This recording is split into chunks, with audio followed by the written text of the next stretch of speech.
When the Met Council was formed in 1967, it was created to control the rapid sprawling of the Twin Cities area, or as then-Governor Harold Levender described it, an exploding urban age. The council was a success as it focused primarily on transit and waste management, but by the 90s, it was starting to come apart. In the 90s, the Met Council was starting to step outside their boundaries of transit and sewage and expand to programs like awarding cities for planning affordable housing.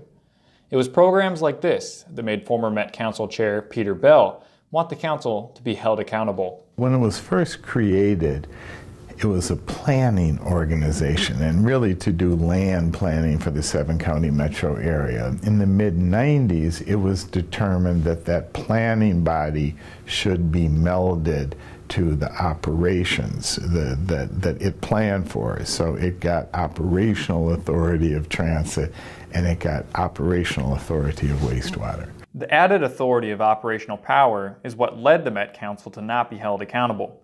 Peter says this is where he started to question the structure of the council. I was thinking of these concerns when I was appointed by Pawlenty, but they have, like is often the case, ripened with years and experience. The authority of the Met Council, it runs the transit system, it does the planning for all of the parks, the 10 implementing agencies, it funds the expansion of much of the park system, so it acquires land. It runs the wastewater treatment system, doesn't just plan where it's going to go, but it actually runs that system. There is a crisis of accountability in parts of the region, and I think that needs to be addressed. The council has strayed from its original purpose, but what exactly are the policies Minnesotans have had issue with?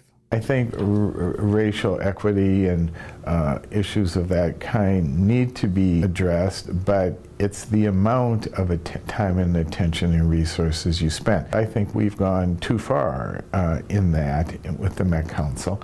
I think it's a lens that everything gets put through, or many things gets put through, and I don't think that that's always true. One of the things, I use transit as an example, it's one of the rare public services that minority communities disproportionately are advantaged by.